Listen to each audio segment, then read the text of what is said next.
president of Cantork. Cantork has always been a forward-thinking company, but now that we've turned 25, I can't help but take a minute to take a look back. Thank you to everyone that's been with us along the way. Hi, Mike here from Northgate Chevrolet Buick GMC. March Madness is finally here. If you've been waiting to get into a new or used vehicle, now is the time. This is a mega sale, plus the grand opening of our all-new Autoplex, a massive indoor showroom. No iPads, no patio sets, no trips to Vegas. Just a good deal. So stop in and see us today, 13215 97th Street, or visit us online at northgategm.com. You're in Northgate country. With the lead up to the playoffs underway, players are definitely stepping up their game. And the fans are doing the same. Simple snacks like chips and dip may work at the front half of the season, but now more and more fans are rocking the Wilhauk beef jerky for game time get-togethers. Just make sure you bring enough for everyone if you want to be invited back for the playoffs. Make your next hockey game day a Will Hockey game day with Wilhauk beef jerky, only available in Leduc. Get yours today, because you don't win games with salad. Start your day with a blast of sports. Kevin Carius, along with Brandon Douglas, brings the fire, the fun, and the fearless takes. Weekdays, 7 to 11. Text Kevin, 883-401-1440. Mornings with Sports 1440. I'm Rick Showers from No Bull RV, and if you want your trailer to be ready for May long weekend, the time to make your plan is not in the spring, it's now. Everyone wants to be ready to hit the great outdoors at the same time, right, Rick? That's right, Bob, but a little foresight can have your camping plans firmed up while everyone else is putting it off for later. At No Bull, we're building our spring startup schedules now, so it's a good time to get on our list. And there's only so many RVs you can work on between then and now, right, Rick? It's a zero-sum game, Bob. We have a finite number of RV techs and service bays. We're working every day from now until the busy season, and there's one thing I'll guarantee. Every spring startup slot for May long weekend will be reserved by April 1st. So if you want to spend Victoria Day in the great outdoors instead of wishing you were in the great outdoors, drop by or give us a call now. You'll thank me later. And that's No Bull. NobleRV.ca.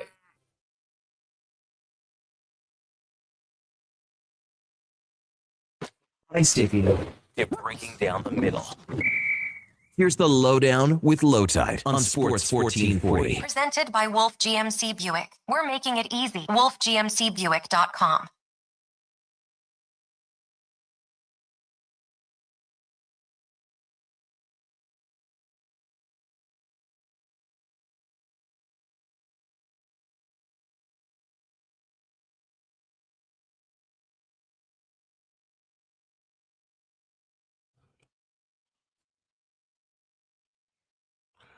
Welcome to the Lowdown. Today's show, Oilers play a strong game in Vegas.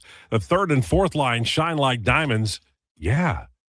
Is it the road food, or is this team ready for one of those patented winning streaks that they constantly go on but have not this year?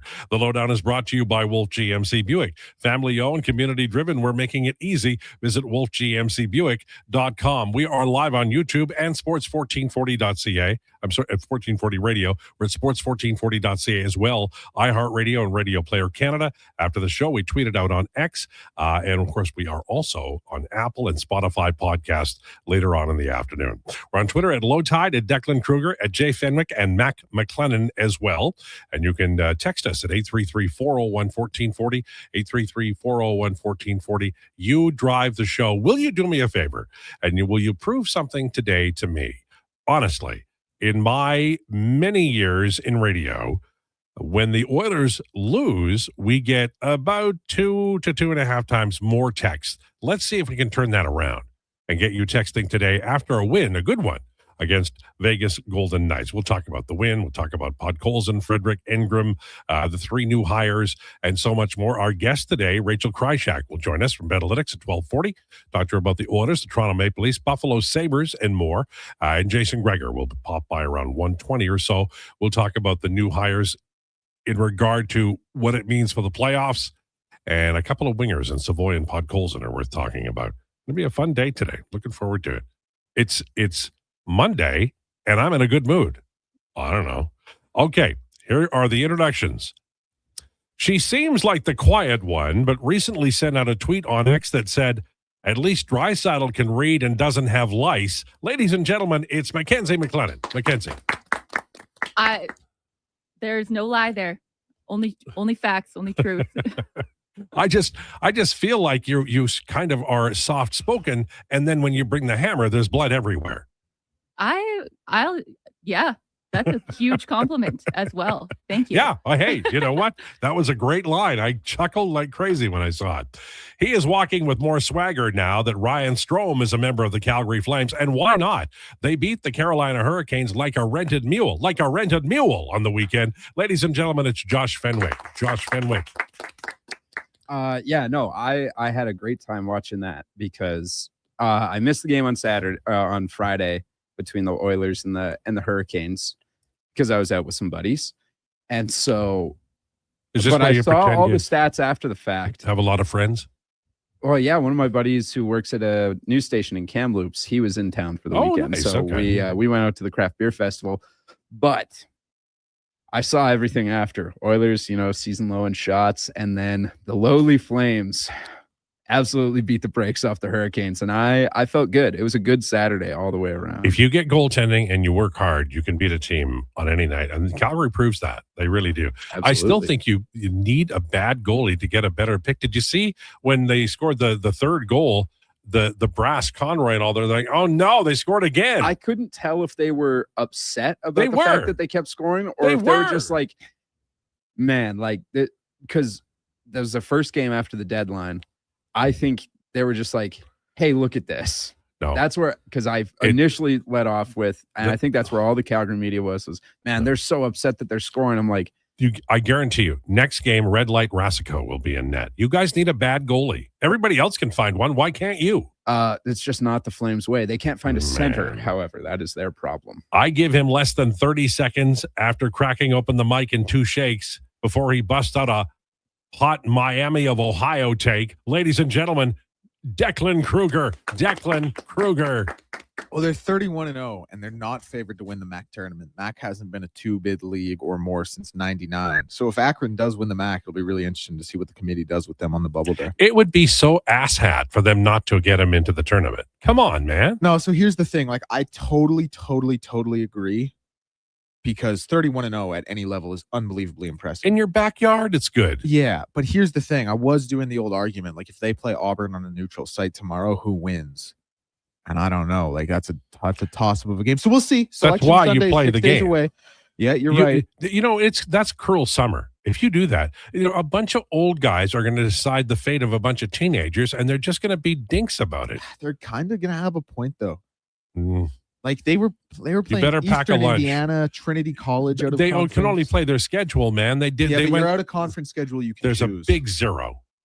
No, listen, I want them to make it. It's so fun. It's so awesome. We'll talk about it more on Thursday. People who do this they're like nutritionists. They're convinced that nobody should have any fun. I don't like it. I really don't. Speaking of fun, do you want to retweet the show link? That would get the viewers up. That's fun. Probably more listeners too. Did I not do that? No, you didn't. I sometimes forget. A busy man. Almost fell asleep in the parking lot today. I don't know what that's about. Hey, I feel that. Yeah. Are we ready to talk about the games? Well, hold on. I'm gonna preface it, and then we're gonna go around the room. Is that okay? Or do you want to go first? No. Okay. Thanks for asking. So here's the deal. You remember when the Edmonton Oilers said no on the Broberg and Holloway offer sheets, and then a little while later, or before, one of the two, Stan Bowman acquired Vasily Podkolzin and Ty Emerson. And like, it's tough to find a defenseman who's going to be able to do what Philip Broberg's doing in the next 15 years. I get that. But I'm going to make a claim here. I think they got a hell of a player in Vasily Podkolzin. And I'm not saying he's going to have Holloway's career, but right now on this team, he is starting to impact games in all areas, offensively and other areas, enough so that you can project him into the rest of the decade and beyond. And they need that. And why do they need that? Because the aging roster. I love Ryan Nugent-Hopkins. I love Zach Hyman. But, man, they need Podkolzin and Savoy to emerge as suitable replacements. And they need it from Howard, too. I don't know if they're going to get it, but that's what they need. So when we watch a game like last night, did you see Podkolzin pulling away? Like he is carrying freight, man. He is like not, those sometimes you'll see a transport on the highway and they have no load and they are screaming down the highway. And then somebody who's full load and they're maybe not going that fast. Podkolzin's full load. He's a big guy and he blew past those NHL defensemen and found a way to score a huge goal for the Edmonton Oilers. I was very impressed. Well done. And it was nice to see Trent Frederick score. Enjoyed that. I thought Connor Ingram played well. And I do think that he's emerging as the most trustworthy of the two goaltenders that are currently playing for the Edmonton Oilers. And the three new hires, just want to mention Dickinson, who I thought played a terrific 200-foot game. Murphy, who clearly knows how to defend, and it's a hard thing to do. And this young Doc, who hits everything in sight and did have an impact on the first goal. It was a great game for them. They have a tough schedule this week. They've got to play that well and win at least one in Denver and Dallas, and then they certainly have to close it out with a win against St. Louis. If they go 3-1 on this road trip, I think the entire world will look different. The sun will be shining, it'll be 22 degrees, and your barbecue will be hopping on the weekend. If they can do that, we'll see. Declan. Yeah, so the Vegas game, obviously it's a great win to have. I've never been worried about a team in the Pacific. Like, quite bluntly, I don't think Vegas is that good. Anaheim, you got to give credit to Anaheim. Anaheim is kind of one of those teams that's a little bit like Columbus, where you like to see them do well. San Jose, they're not in the playoff spot, but they'd be in that boat as well. You're like, you know what? Yeah, like, let's root for them. Let's build some. The win against Vegas, I have never been worried again about them in the Pacific. I have consistently said I think they will be a Western Conference Finals team, and I think, they'll probably end up losing to the winner of that Central. The Carolina game, I just think it was, first of all, I mean, I guess I got a lot here, but I'll try and make it quick so we can get through this opening segment. Tristan Jarry, hilarious player. The second goal. Okay, but don't come on that because you were the one who wanted Skinner out of town, and now you got Jarry. I didn't. Yeah, I mean, listen. Let's not rewrite history. Like Skinner. If fans go down the same road on Tristan Jarry, I'm going to lose it. But here's the thing. What do you want? Even when he was like, but here's the thing. Jarry was a name that was thrown out because it made sense. Like Pittsburgh had waived him. They didn't really want him anymore. It was an attainable name. Vasilevsky, Sorokin, Olmark's been horrible, but those weren't attainable names. You know what I mean? Like those were names that were thrown out as kind of pipe dreams. Tristan Jarry, Jordan Binnington, those were names that were palatable and feasible and realistic. So you went out and you got a realistic guy. I don't think anyone was screaming for Tristan Jarry. Now people were screaming to get rid of Skinner. People were they said it doesn't Skinner. matter who you get, just get rid of Skinner. And now you got a guy that they could get, and you're mad at that. Edmonton Oilers fans eat their goaltender. He has been very poor, but guess what? It's a small sample.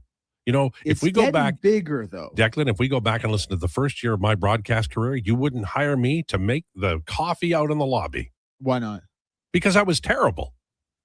What was Jarry like in my first Jarry year? has to get used to playing with the Edmonton Oilers, and they got to be tighter, man. Well, I'll give them the defensive team structure in front of, like, obviously they went out and they addressed that with Connor Murphy and Jason Dickinson. It hasn't been great. He's not playing in front of a great environment. I get all of that. And his numbers are actually a little bit more middle of the pack for goalies with 25 starts than you would imagine. He's like 28th out of 47 in goals saved above expected. He's 28th. I think he's actually 28th in goals saved above expected, save percentage above expected, and then one other metric I was looking at. So it's a little bit on the low end, but relatively near the middle of the pack. But that game against Carolina, that second goal, he was so out of position and such a statue. It actually looked like he wrapped up Jake Wallman's leg himself. It did look a little weird. To make it look like he could sell this as, Wallman was there. I couldn't get over. Like, it honestly looked like he wrapped his legs around Jake Wallman to make it look like he couldn't slide over in time. Well, when in reality, he was just a statue the whole time. I don't think he could think that quickly, to be honest. But having said that, listen, point taken, he wasn't effective on that good play. Save on Ehlers early in the game. Yeah. I guess shooters love to go low glove on Jarry. They got a book on him. But every goal he let in was a bad goal, I think. Like, was there one that you're like, I'd have to go back and review, but he has not been good here. Yeah. There's no doubt about that. But my point is that if people are going to start, because I'll tell you something. I said, if you want to replace Stuart Skinner, that's fine. But stay the course, because you're going to spend the money, and that's what they did. Now they're locked in for the damn cap for next year, and they don't even. Quite frankly, I think Connor Ingram might be the better goaltender. That's the thing. They're very lucky they have Connor Ingram here. They are. They're very lucky because. And then anyway, so I was just going to finish up with this. I'm sorry for yelling at you. No. I like when I think it makes for way better radio. But doing it a lot today. Going into these next three, not St. Louis as much, but Colorado and Dallas. Like, Edmonton is 0-5 this year against Minnesota, Colorado, and Dallas. That includes obviously the 9-1 loss, 7-3 loss, 8-3 loss, 7-1 loss. Like it's been some big schlackens against the hands of the upper echelon in the Central. And so these next two, like Colorado and Dallas, they're huge because, like I said, you're 0 for 5 against those three teams in the Central, those top three teams already. You're going to have a few more chances here. If you're looking at 0 for 7 after these next two games, like you can say all you want about what Edmonton's going to do in the Pacific. And I know the Central might cannibalize itself, but at some point, the writing has to be on the wall that the Central is just too strong and these teams have your number. And I think that's what we could be looking at depending on how these next two games go. Big test. Josh, big test this week. Josh, what are your thoughts on that? I know you didn't see the Saturday game, so but I did not see the Friday night game. Sorry. My apologies. So I can't really give any comments on that. Obviously, Jari's save percentage is not where you want it to be. But yesterday, I never really noticed the top lines outside of the power play. Who I did notice was the bottom two lines, particularly that third line, because I thought they were by far the Oilers' best line yesterday. Yeah. Matt Savoy had a couple great defensive plays. That takeaway in the third where he just shoves his stick on, I forget who it is, Hurdle or something. He's playing a great game now. And he just he turns it the other way. I was like, oh my God, this is good. Kapanen had a fantastic game. I thought Dickinson had a lot of great drives to the nets and just like disrupting everything that the Knights were doing. Do I think the Knights are a particularly good team? No. They're I just watching them play, I thought it was their goaltending is a problem. Their goaltending is a real problem. Both of those teams are. But I was like, hey, that third line, if they can keep up that sort of production, that's exactly what you want. Yeah. Give like just turning these fast, getting some fast break scoring chances, because every once in a while those are going to go in. And I think Kapanen is a really good shooter and can get some really good looks off. So yeah, and then Colton Dach had some phenomenal hits. I know coming out of the second, Stoff said he played like 2 minutes or something, which means I missed the entire second period. I had to go back and watch because I was some other stuff. That means I watched every single one of Colton Dach's he was hammering people. He's very, very effective in his plays. Like it sounds like he just didn't play in the second, essentially. Yeah, but he played phenomenal. So Knobloch was very impressed. Yeah, Knobloch was trying to win the game, and I wish he'd played him more, but I understand he had to win that game. I think you can win the game when you have Colton Dach on, though, because he's hitting everybody. But it's a matter of trust. Billy Joel said it. Great NHL coach. In the last 6 games, the Oilers are 6 goals, 4 or 5 against with 97 and 29 at rest at 5-on-5. That is music. Okay, Young Mackenzie, your thoughts on the game and the weekend? Yeah. Friday's game, I really didn't like. It felt like they had really no interest in anything. Carolina was won by throwing pucks at the net and by winning one-on-one battles, and the Oilers had zero interest in doing that. I came in for the Triple S on Saturday, and I was like, you know what? I'm not going to care if they're not going to care. But that lasted, obviously, 24 hours. Podkolzin, I don't think we can say enough good things about him. Like, he's been unreal. And NHL Sid had a stat that Podkolzin has only one less 5-on-5 goal, which is 15, than both McDavid and Draisaitl, which they have 16. And he's played over 100 minutes less. So that's unreal. He's made just such a huge jump this year. And he's been everything that we've needed him to be. And that fourth line as well, the hockey stat card, Trent Frederick had a 1.93 rating, which is an A according to this account. And I just loved the fourth line. They were awesome. I noticed them every time they were out there. I wish they would play just a little bit more. It's trust. But I get it. He'll get there. Trust. He'll get yeah. there. I'm just glad Frederick's playing well, because I told everybody he was going to, and then he didn't, like, for basically over like calendar year after coming over, but he's playing much better. Okay. I want to talk about in the show today. We have obviously a couple of guests. We've got Rachel at 1240, Jason at 120. I want to talk about, these are the themes I want to look at. Are the Oilers Canada's team? I know everybody who's a Flames fan will say no, but looking at the lay of the land right now, we're going to talk about that. Even though, Toronto's out of it, maybe Buffalo will be Southern Ontario's, team that's Canada's team. But I want to talk about it. And we'll talk about, is there a difference between, if they're the only game in town or if Toronto was in it? Is it a house divided or is everybody behind the Edmonton Oilers? And I don't need to talk to Josh on that one. And then I want to talk about the NFL. It's starting to make some moves now. We're going to do that next segment on rumors, but we'll do it throughout the day as well. Tua gone. The goodbye from the Dolphins sounded like he was moving to Europe and never going to play again. I was just a little shocked at the finality of it. Thank you very much for your career. So their post on Twitter, this is the last thing I'll say. It was so sad. One-time Pro Bowler, 4-time team captain. Yeah. Thank you, Tua. That's what it was. And they're the ones who send him out there with a concussion every 5 seconds. Yeah, they should have been like, hey, played behind one of the worst O-lines ever and almost ended your career for us. Thank you, Tua. We appreciate everything you did for the city. All right, we're going to talk about that and more straight ahead with rumors. It's going to be a fun show today. Lowdown with Lowetide on Sports 1440 and YouTube. Booster Juice is going crazy for hazelnuts. No, not crazy. Nuts. Booster Juice is going bananas for hazelnuts. I mean, there are bananas in smoothies, but that's not the point. Banana juice is booster for hazelnuts. What? Just stop. Booster Juice is going nuts for hazelnut. Introducing the Nutty Monkey Smoothie, Holy Hazelnut Acai Bowl, and Nutty Booster Ball, all made with rich, creamy hazelnut spread. Try them today, only at Booster Juice. Canadian born, blending since 1999. Whether you're a craft beer connoisseur or more of a wine aficionado, there's always something new to discover at Sherbrooke Liquor, a unique, family-owned, independent liquor store. The selection? Incredible. The non-alcohol section is also very impressive. Sherbrooke Liquor, expert, knowledgeable staff with a passion for unique finds. More than just a liquor store, we're a community. Alberta's best, the one and only Sherbrooke Liquor. Wine, spirits, and oodles of beer. Visit SherbrookeLiquor.com. It's Truck Month at Wolf GMC Buick, and we know trucks. And we have the best deals of the year right now. Some have 0% for 4 years. We have 0% for 6 years. That's on our #1 selling GMC Sierra half-ton crew cab, or the Elevation, the AT4, or Denali. Yep, 0% for 72 months. And Costco members get an extra discount on some of our SUVs. Pop in today and drive away smiling. Wolf GMC Buick.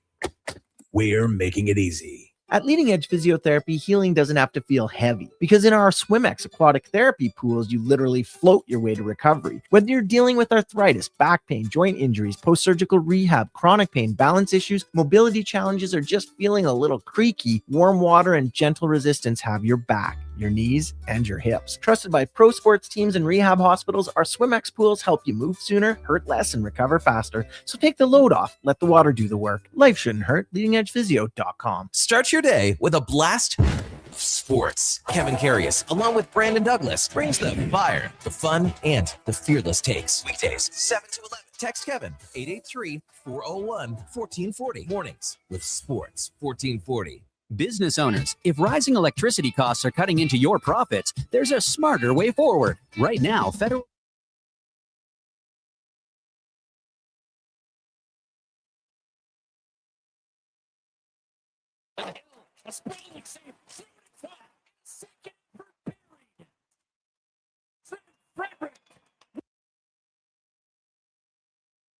Olsen, he's beaten the inside of speed.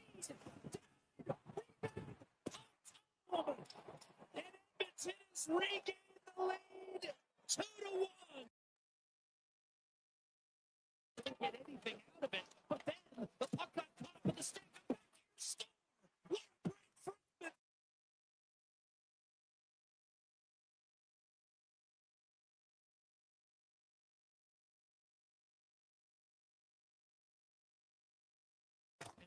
Stick exploded on Rasmus Anderson. Bouchard, little give and go, tries one extra pass to McDavid, and the Oilers didn't get anything out of it. But then the puck got caught up in the stick. What a break for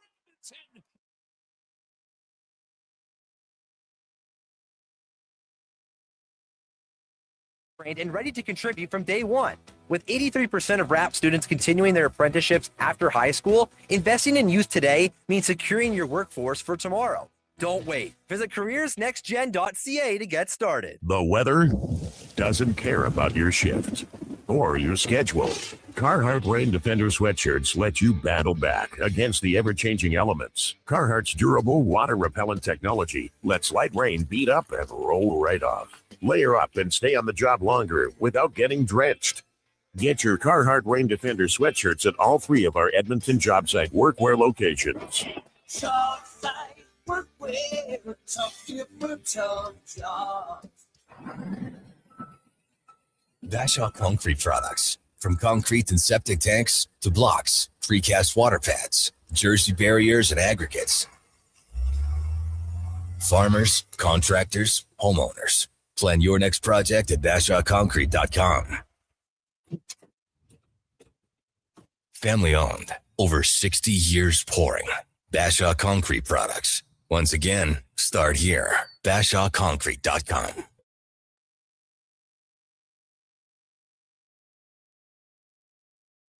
He's the only person to win an arm wrestling contest with the Philly Fanatic. The Lowdown with Lowetide, now on Sports 1440. Presented by Wolf GMC Buick. We're making it easy. WolfGMCBuick.com.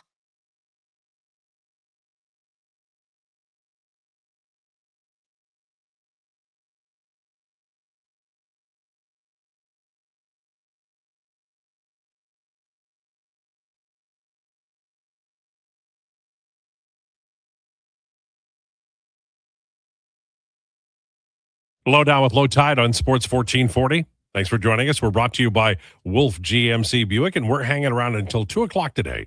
And nobody can stop us, which is terrific, because probably people want to. It's time for Rumors, presented by Great Canadian Solar. Great Canadian Solar has been helping homeowners and businesses harness the power of the sun for 15 years. Invest in solar and yourself. GreatCanadianSolar.com.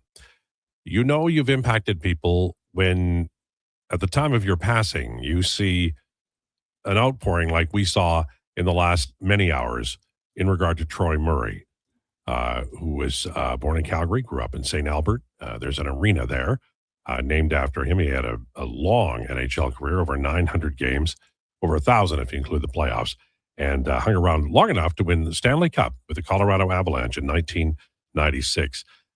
If you've been online and you've read the stories and the reaction from all manner of hockey people and hockey players and broadcasters, you know the impact that he had. And it's a sad day, but it's also a celebration of a life well lived. And from everything I've ever read, now and previously, Troy Murray was a giant of a human being. And he had a tremendous impact on everyone. So we send our best to the Troy Murray family. We remember a great player and a greater individual. And we know that we are less today than we were yesterday because of Troy Murray and his passing. The Edmonton Oilers made a few moves at the deadline, and so far they've all worked out. Now, look, they've won a game, lost a game, but I think that Jason Dickinson, you can see what he's doing on that third line. They have a lot more structure. The fourth line has more structure. Part of it is because of young Doc. He hits everything in sight, and he was disruptive on the goal by Trent Frederick. And I think that Gregor mentioned this last Monday when he was on, about the idea that Doc on the line kind of gives Frederick more room to wheel. Like there's somebody else who's also creating havoc and difficult to play against. And those are good things. And I will just throw in Szymanski, who played last night on emergency recall. Like whoever comes back, Lazar, Henrique, not sure whom, I'm sure they'll slide into the lineup. But it's nice to have that kind of depth. And you never know. Szymanski may play more in the playoffs than we think he will. But I thought Murphy played well. I'm a little bit, concerned about the Nurse Emberson pairing. They played a lot yesterday. They had a little wobble. They were 0-1 goals and 1-6 shots. They had a little bit of luck going on, and they played well enough. But 14-33 compared to Ekholm Bouchard, it does tell you that Ekholm is under the weather. And also, before he was under the weather, there was some talk of him not being 100% physically. So, and that's going to happen. .923 save percentage for Connor Ingram. That's very cool. I'm going to talk about this, and then I want to talk about the Edmonton Oilers and where they are as an organization relative to the other Canadian teams. So the Ottawa Senators today recalled Dennis Gilbert because Jake Sanderson is a week-to-week upper body injury suffered against the Seattle Kraken on Saturday. And so right now, as things stand, and we know that there's time left and things can change, the Montreal Canadiens are in the first wildcard slot in the East. Ottawa is, they're 5 points away, and they've got 20 games. It doesn't sound like a lot, but it really is. But they're in the game. And then out west, it's the Edmonton Oilers. So if Toronto's not going to make the playoffs, if Montreal misses the playoffs, how much of the nation, Josh, would get behind the Edmonton Oilers, or it's anybody but the Edmonton Oilers, as it was in 2011 when the Canucks were in the final, and I had so many people that I didn't know cheering also for the Bruins? Yeah. So this is just my thing about sports in general, not hockey, and it's not because I'm a Flames fan or whatever, but all of us in this room were hockey fans. Now, I believe I'm the only one that delineates from the rest of us in this room of who I cheer for in Canada. I know you're a Bruins fan, Tide, but you've also been covering the Oilers for 700 years. Yeah, long time. Yeah. And I was an Oilers fan before I got into this line of business. Yeah, and I know that we have 90%, 95% of the people on our text line are Oilers fans. There's some Flames fans. There's some, Canucks fans, whatever. There's some Oilers haters, too. Oilers haters as well. Yeah. In sports, in general, particularly in hockey as the example we're going to use, why would you ever cheer for a team that is not your team wholeheartedly to win a championship, particularly in a hockey market where I know they haven't won since a Canadian market has not won since the 90s, but you just cheering for a team for the sake of Canada getting a cup back in the country? Why would you do that when you, like, my personal feelings on it is I don't want any other Canadian team to win a cup except for my team. I agree with you. I want them to do it. I want all the pride and everything of like, hey, it wasn't done for, what are we at now? 32 years. I'm with you. I could never cheer for the Toronto Maple Leafs. Yeah, I couldn't cheer for anybody. I remember last year, as the playoffs were going on, someone looked at me and said, who would you cheer for if it was a Leafs Oilers final? And I said, I have bigger things to worry about. Hell froze over that day. I don't want, like, I wouldn't root for anybody. If it was the Habs who made a run all the way, I was like cheering for Carey Price when they went in 2020 in the bubble year, or was that 2021? Sounding like Ken Holland. Yeah.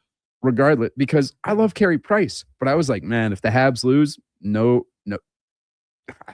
I don't care. And I don't really want to see them win. But if they win, I'd be happy for Carey Price because he deserves it. But don't cheer for people outside of your market, because why do you want them to succeed? You should want only your team to succeed and everyone else to burn and die a fiery death. I agree with you, but fans are going to fan the way they want to fan. So if you want to text us in and let us know how you feel, by all means do. And we'll make Josh read it if it's contrary to his opinion. Sure. NFL, Kenneth Gainwell and the Bucks have agreed to terms. Some interesting things are coming down in the National Football League right now. Declan, what have you noticed that you're like, okay, I know that the Bills made a big deal. Mm-hmm. Is that the big one, or is there anything else out there that you think is can move the needle for another team? Honestly, man, it's got to be Kenneth Walker to Kansas City, isn't it? They got RB1. They've never, like, Clyde Edwards-Helaire was a good service back for a couple of years. Looked like he had some pop, some real talent to him. Isaiah Pacheco, bell cow back. But they just got a Super Bowl MVP and like a real legitimate RB1 in the NFL. And I don't know how many lists. I don't know how many RB1s there are in the NFL, because it's a position with such turnover. Injuries are so rampant. They're just workhorses. Like, you look at guys like Bijan. You're looking at guys like Jahmyr Gibbs, Derrick Henry, Saquon when healthy. It's a pretty finite list, but I think Kenneth Walker is on it.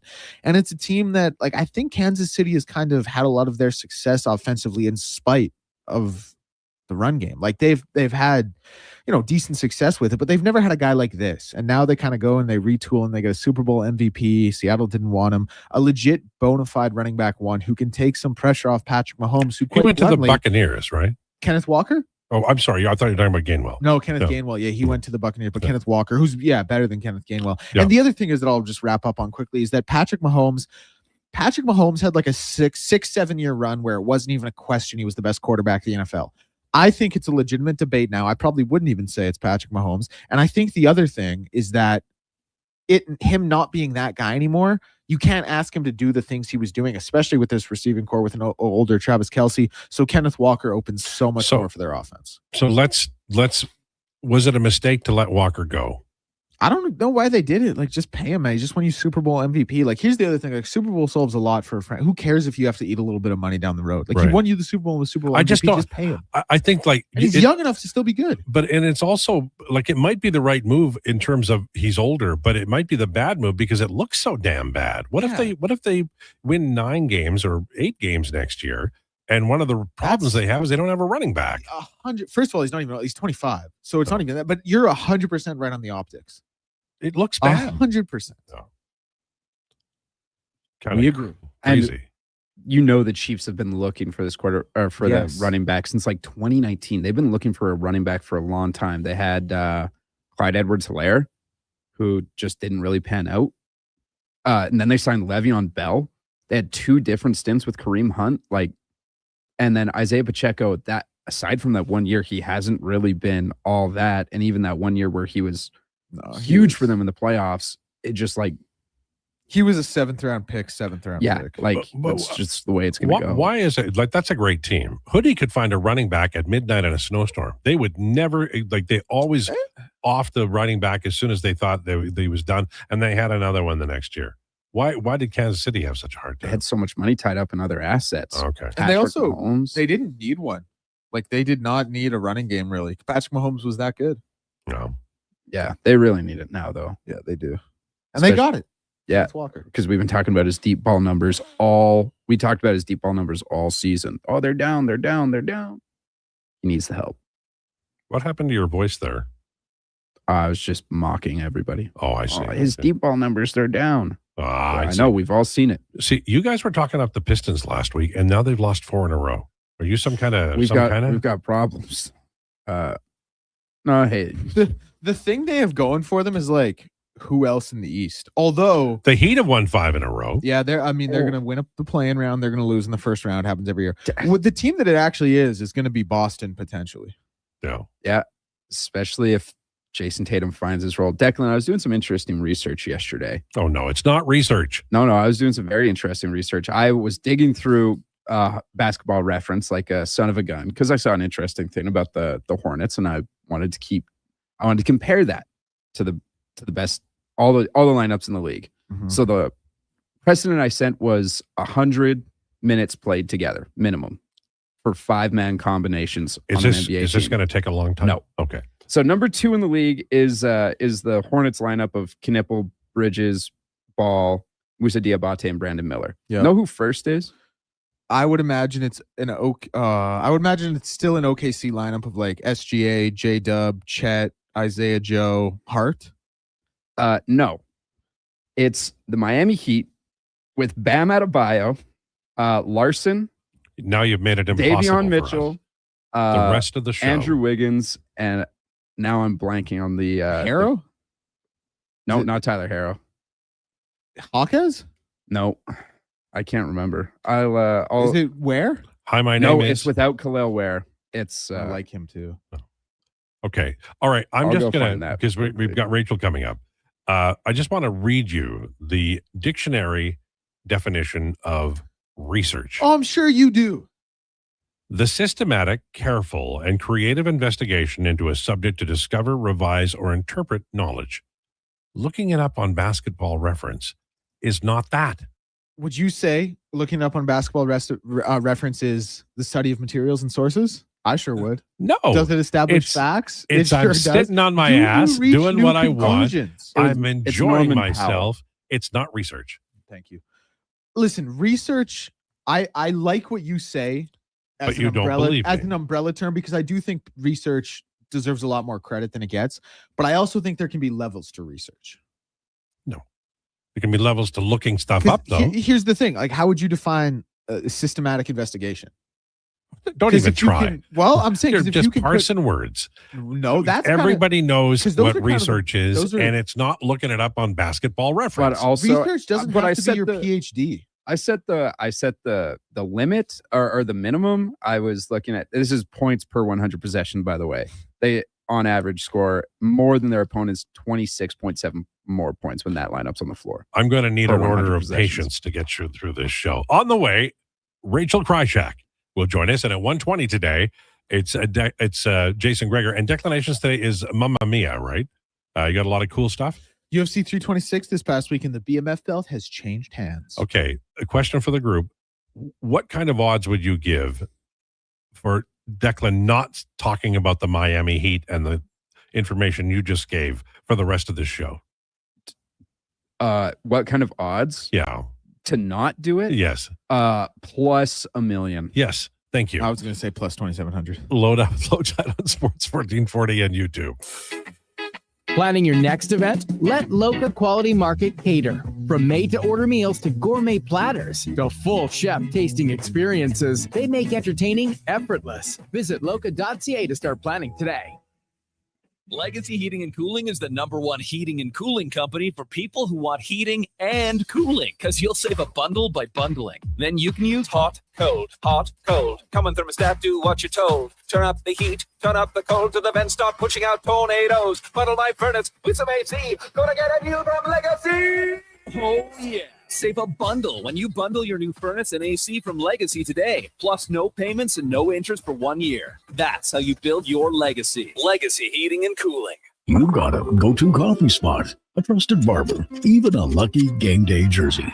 But when it's about looking your absolute best, there's only one name you need. Mr. Dirk. Family run since 1939, we're experts in crafting impeccable tailor-made suits and offering a wide variety of everyday styles. Pair that with personalized one-on-one fittings and the convenience of on-site tailoring. Mr. Dirk elevates your style game. Visit our Edmonton store or explore MrDirk.com. Score big on style with Mr. Dirk. Don't let equipment failure stop you cold. At AWS Welding in Nisku, our factory-trained service techs are on hand for all welding equipment repairs. We're a full warranty center for Miller, Lincoln, and ESAB. And we service all makes and models. Proper, regular service extends the life of your gear and keeps it running at peak capacity. Don't wait for a breakdown. Book your service appointment today at AWS.ca. AWS Welding. Our welding keeps you working. The weather doesn't care about your shift or your schedule. Carhartt Rain Defender sweatshirts let you battle back against the ever-changing elements. Carhartt's durable, water-repellent technology lets light rain beat up and roll right off. Layer up and stay on the job longer without getting drenched. Get your Carhartt Rain Defender sweatshirts at all 3 of our Edmonton job site workwear locations. Job site, workwear, tough different jobs.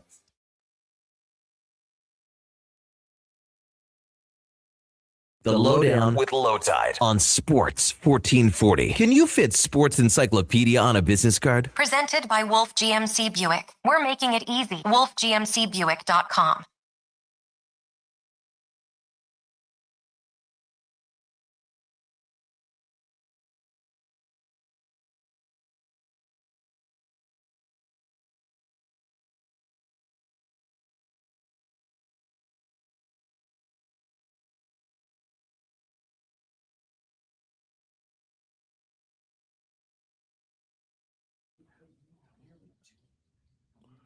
This is the Lowdown on Sports 1440. We're brought to you by Wolf GMC Buick. Check them out, wolfgmcbuick.com. Monday, Oilers won last night. Generally speaking, Oilers fans are happy, but of course, there is a playoff race to talk about and to suss out and to predict how this thing is going to go in the Pacific Division. We're joined by Rachel Krychak from Medlytics. Rachel, how are you today?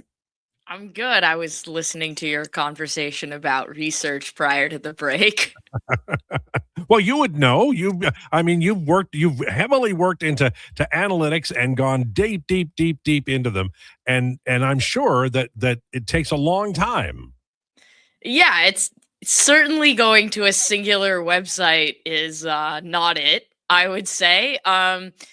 Now, basketball, you just have so much more at your disposal with basketball because there's more data that the league makes available. If you look at the league, the NBA stat site versus the NHL stat site, which barely exists, you could do a lot with it. So, no, basketball reference does not count as doing your research. Thank you. I appreciate the support, and it's well needed. And check mark for you. And I'm sure it'll come up later in the show because we've turned all their mics off. All right. What are your first blush impressions about the Oilers' new acquisitions, Dickinson, Murphy, and Doc? I know it's been very little time and not enough to evaluate, but what do you think early on about the pickups? Yeah, so I guess part on that research ilk topic that we're talking about, small sample size, right? You only have a couple of games, but I mean, early returns. When you bring in guys that are we'll leave Colton Dock on the side for a second. Jason Dickinson and Connor Murphy brought in certainly not for their offense. They're brought in to shore up the defense, and so far 0 goals against while they're on the ice. So A+ check in the box for that. That's good. And Connor Murphy, I think, has been really good on the penalty kill for them. I think Jason Dickinson looked pretty good as well, but Connor Murphy specifically, I mean, the Oilers' penalty kill was a fire drill, to be polite, prior to last week. And even last week, it was not fantastic, but I would say the last 2 games, much, much better. And part of that is Connor Murphy came from Chicago, and Chicago has a pretty good penalty killing coach. And I would say that their lack of success over the last few years is more to do with their personnel than anything else. Connor Murphy hasn't been the problem. And so I think both of them, at least the first couple games, or Jason Dickinson's first game, as they've looked pretty good. And certainly, I would say on Sunday night, the Oilers as a whole looked much better defensively. Then you go to Colton Dock, still a pretty young player, but almost a 90% expected goals for percentage. I would say that he probably needs to play a little bit more than he is. I'm not saying he needs to play 15 minutes, but like 12 minutes would be good. I think that he could handle those minutes, and I'd like to see if he can continue to play that way, because if you have a guy who can dominate the expected goal share in a bottom 6 role, that's not really something the Edmonton Oilers have had recently, and he could be somebody that they really lean on along with Jason Dickinson. You said back when the Oilers acquired Connor Ingram, I remember you came on the show and you said this might be a bigger story down the line than it looks like today. He has a .902 5-on-5 save percentage for Edmonton since the 1st of January. Tristan Jarry's at .874 and has struggled. Is Ingram the guy, and can he do the job here as they get ready for the postseason? I would have liked to see the Edmonton Oilers attempt to acquire Sergei Bobrovsky. The fact that he was on the market, and it's not like the Edmonton Oilers are unfamiliar with what he's capable of doing in the playoffs. I would have liked to have seen them do that. Now, having said that, Connor Ingram, let's remove the goal from last night that was mercifully called back for offside, because I think we're having a different conversation today. A very Stuart Skinner conversation, if you will. And funny enough, he has the same save percentage 5-on-5 as Stuart Skinner does right now. So, yeah, I guess if the playoffs started tomorrow, and thank goodness they don't, he's probably the guy that you have to go with, because Tristan Jarry has been not great. Now, I'm curious to see if the Oilers play defensively the way they did last night. That is a little different, because Tristan Jarry in Pittsburgh played behind a Pittsburgh Penguins team that is much better defensively than the Edmonton Oilers, and he looked really, really good, which is why the Edmonton Oilers acquired him in the first place. And I think if the Oilers can shore up their defensive strategy and posture, that Ingram doesn't have to be the guy. They can do a 1A, 1B situation, which is probably the ideal scenario here for the Oilers heading into the playoffs. I think Connor Ingram has to have the leg up here, though, in terms of who gets the first start. Now, that's not to say that that's going to continue. I think the Oilers are in a situation where A, you have to play good defensively, and B, from a goaltending perspective, you have to ride the hot hand here. If somebody is playing well, you have to play them. Rachel Krychak, our guest from Betalytics on Sports 1440 and YouTube. Vasily Podkolzin up to 15 goals now, even strength. He's among the leaders on the team. Looks like a significant part of the future. He's big, physical, playing a very strong game. Do NHL teams, I guess maybe I should say, do losing NHL teams generally move off of top draft picks too soon, even if they're struggling? Like, should they give a longer leash to these players? Seems like this does happen from time to time when a team like the Canucks gives up on a player and then they flourish at their next stop.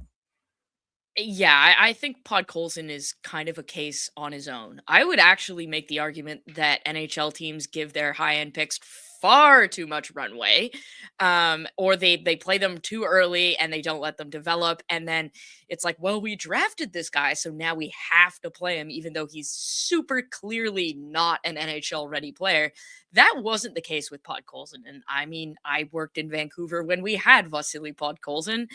I was a big fan of his. I think that the reason Podkolzin did not succeed in Vancouver is very similar to Nils Höglander.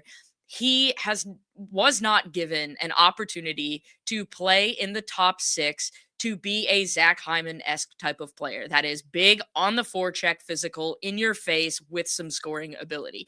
He was never given an opportunity to play with any length of time next to anyone named Elias Pettersson, Bo Horvat, or JT Miller.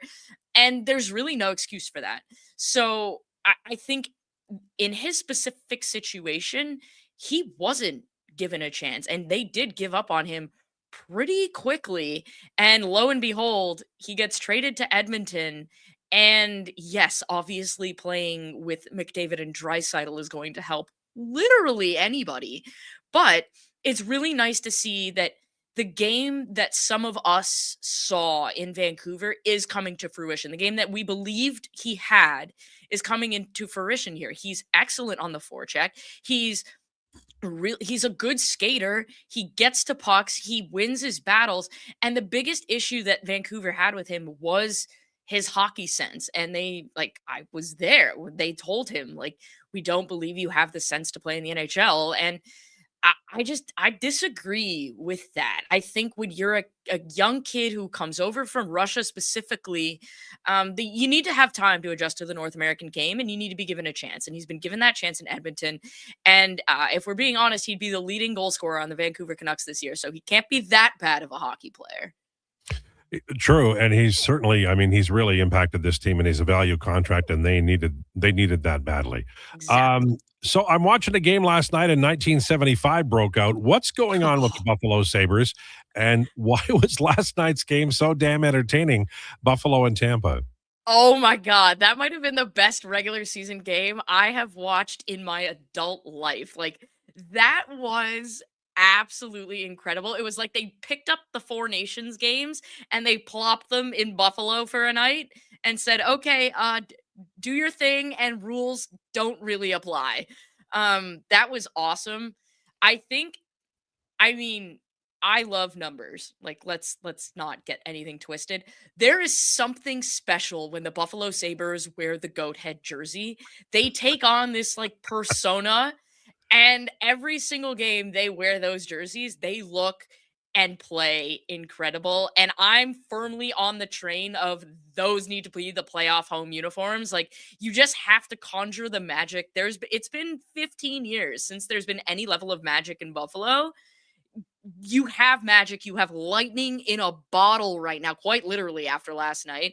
I mean, Rasmus Dahlin is pest A at this point. He's gotten Austin Matthews suspended. He's gotten Evgeny Malkin suspended. He made Brandon Hagel have a screw loose. Like, the ultimate respect the Tampa Bay Lightning can pay you is when they try and get under your skin to make you prove that you can play that kind of game. And Buffalo proved that they can hang and play that kind of game. They've got some dogs, and I mean DAWG. And that, I mean, it's awesome. Like, the Sabres fans deserve this. Yes. And I think you look at it like, I can't remember a more entertaining regular season hockey game. You had 15 goals, 102 penalty minutes, like fights here, there, and everywhere. It was just a brilliant advertisement for the game. And funny enough, like in the United States, yesterday was Hockey Day in America. That was the only game not on national television, and it was by far the best game. Man, it was outstanding. All right, I saw a video of Flames brass, and to me, they looked disappointed as the team extended the lead against the Hurricanes on Saturday. And my assumption was they're trying for a higher pick. Could be wrong, but my question overall is, if you're, let's say you're the general manager of an NHL team, and you've got a pretty good team, but you have had bad luck and injuries, why wouldn't you just put a clearly inferior goaltender into the roster and play that guy down the stretch? Because that's the easiest way to lose hockey games. I get it. That doesn't apply to Calgary right now, though. Like, Dustin Wolf and Devin Cooley are both good, and neither one of them are injured. So you can't not play them. Like, now, if Dustin Wolf strains his back eating a cracker, hello, Dustin Penner, then yeah, okay, maybe he's an extra week on the IR or whatever. But the Calgary Flames are kind of in a position where they have young players in their lineup, and so you can't be that bad because now you've got guys fighting for jobs. And so you're kind of in this scenario where you don't have a goaltending injury to be able to say, oh, yep, we're shutting him down for the season. Like, there's no Thatcher Demko here to be able to do that with. And so, yeah, you trade out Mackenzie Weegar, who is your best defenseman, and I guess Zane Parek's going to get some elevated minutes. And I probably would have liked to have seen them move Zach Whitecloud out if they really wanted to be bad. But I think at the end of the day, you need some culture setting guys, and Zach Whitecloud is one of them. But the risk you run, specifically in this case, where you do have two young goaltenders, is if you don't play them, they don't develop. And the Calgary Flames cannot afford to lose a development year for their goaltenders, because those guys are going to be the absolute backbone of the Calgary Flames going forward as they try and come out of this. So generally speaking, yeah, if you're a rebuilding team, like, I would probably play the goalie that's worse. But in the Calgary Flames position, they don't have one. So that's not really an option. Yeah, I guess that's fair. So I want to, like, because I feel like, the Oilers won last night. They could make the playoffs, and they've got two great players. They could go a long way.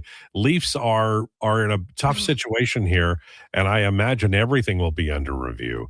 What do you see happening in Toronto with the Maple Leafs this summer? Will it go big and large and deep and firings and moving out of stars, or will it be a smaller tweak and maybe a step back from some kind of roster Armageddon?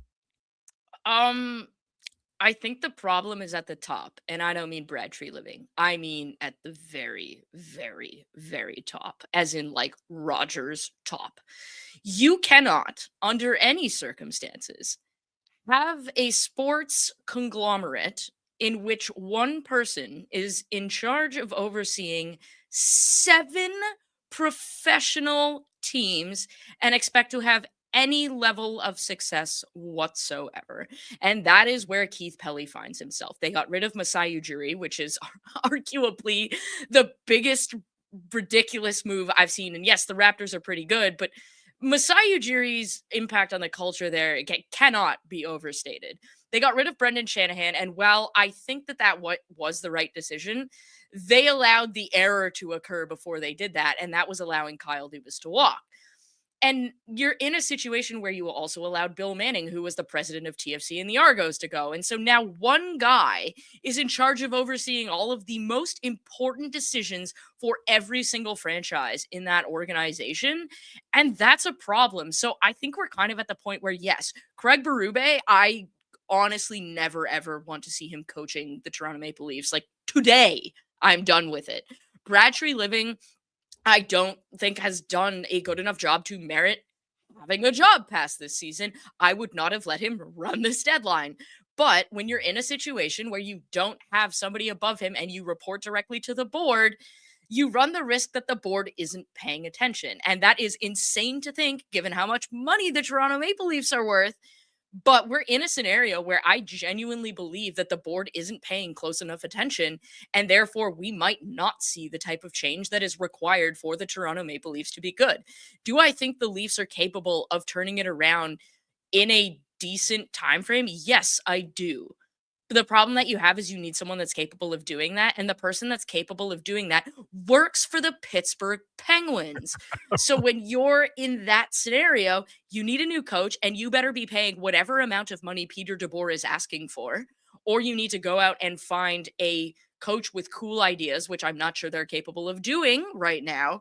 And you need a new GM. And I'm not sure that you're capable of doing that given how the conglomerate of MLSE operates. So it's really hard to get a feel for what the Maple Leafs are going to do. What they should do is rehire a president and say, okay, you're the guy that answers to the board, and let that person decide what is happening with the Toronto Maple Leafs organization from the GM on down. But my goodness, if Craig Berube is behind that bench in September, the Leafs fan base is going to lose its mind. Beautiful. I can't wait for summer. Thanks, Rachel. Appreciate it. We'll talk to you Monday. Sounds good, Lowetide. There you go. Rachel Krychak from Metalytics, bringing it today across several subjects and research, which is outstanding. We'll probably talk about that next hour. Also on the way, Jason Krueger at 1:20. We'll have MMA at Declinations at 1:40 as well. Lowdown with Lowetide on Sports 1440 and YouTube. It's time for an update with Mackenzie. This is a Sports 1440 update. Brought to you by Custom Floors, Inc. Floors done right for homes or businesses. Visit the new showroom at 115 77 149th Street. Now open 6 days a week with Saturday hours from 10 to 2, or visit customfloorsinc.ca and bring your next flooring project to life. 5 games in the NHL. Kings and Jackets have the early game at 2. Rangers are in Philly. Washington hosts the Flames. Mammoth meet the Blackhawks. Ottawa looks to make it 3 in a row in Vancouver. 5 games in the association. 76ers and Cavs tip off at 5. Grizzlies take on the Nets. Thunder to look to make it 6 in a row against the Nuggets. Jazz host the Warriors. Knicks and Clippers have the nightcap. In the NFL offseason, Kansas City has reportedly planned to sign Super Bowl MVP Kenneth Walker when free agency begins on Wednesday. Wide receiver Alec Pierce is returning to the Colts with a 4-year, $116 million deal per reports.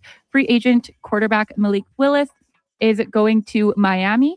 The Pittsburgh Steelers have acquired Michael Pittman Jr. from Indianapolis for a late round pick in this year's draft. Buccaneers wide receiver Mike Evans is expected to sign a 3-year deal with the San Francisco 49ers per reports. I'm Mackenzie, and that's your Sports 1440 update. Sports 1440, Stingray radio station. CKJR broadcasts from West Edmonton Mall and Wetaskiwin. Download the free Stingray music app and listen wherever you go. Hey, Edmonton, did you know a local Play Alberta winner scored over $500,000 on Mega Jackpots Ocean Bells? Think about the season tickets you could lock down with that kind of cash. From major casino winners every hour to jackpots worth millions and hundreds of popular games to money that stays in the province, there's never been a better time to sign up for Play Alberta. Download the app today to get started with casino, sports, and lottery all in one app. Must be 18 plus to play. When you gamble, use your game sense. Come for Canada's largest trade shows, the biggest names in entertainment, exhilarating sporting events, and more. And stay for the experience at the Edmonton Expo Centre. Looking for the perfect place to host your next big event? From trade shows to galas, meetings, and concerts, the Edmonton Expo Centre has the space, event expertise, and service to make your next event unforgettable. With over 522,000 square feet of flexible event space, in-house catering, and operational expertise, they bring your biggest vision to life. Learn more at edmontonexpocentre.com today. Mr. Rooter kinda speaks French. Je m'appelle Monsieur Rooter. Je suis plombier. Très bien, Mr. Rooter. Your name is Mr. Rooter, and you are in fact a plombier, a plumber. You are an excellent student. Au contraire, mon frère, je suis un excellent étudiant. Also, I'm not here for a French lesson. I'm here because someone clogged up the toilets. Ah, oui, right this way. For a plumber who speaks your language, call Mr. Rooter. Smart, connected, community-driven. Jason Krueger sets the standard for sports talk in Edmonton.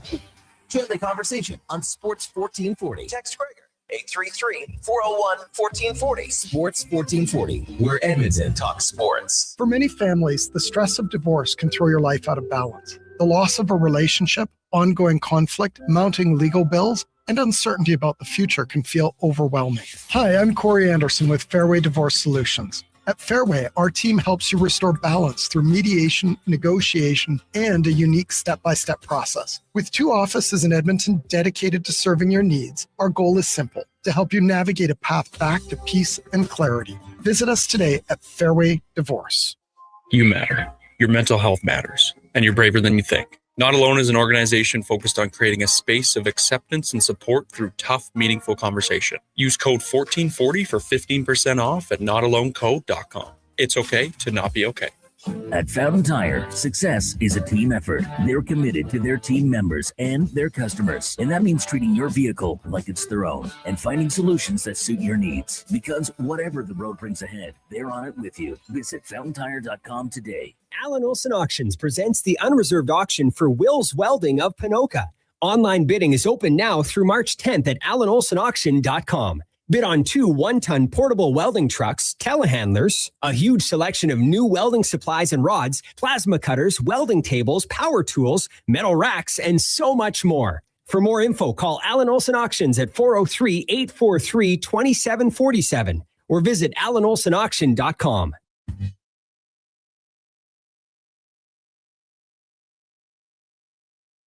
He knows all about the Expos and Oilers. It's the Lowdown with Lowetide on Edmonton's Sports 1440. Presented by Wolf GMC Buick. We're making it easy. WolfGMCBuick.com.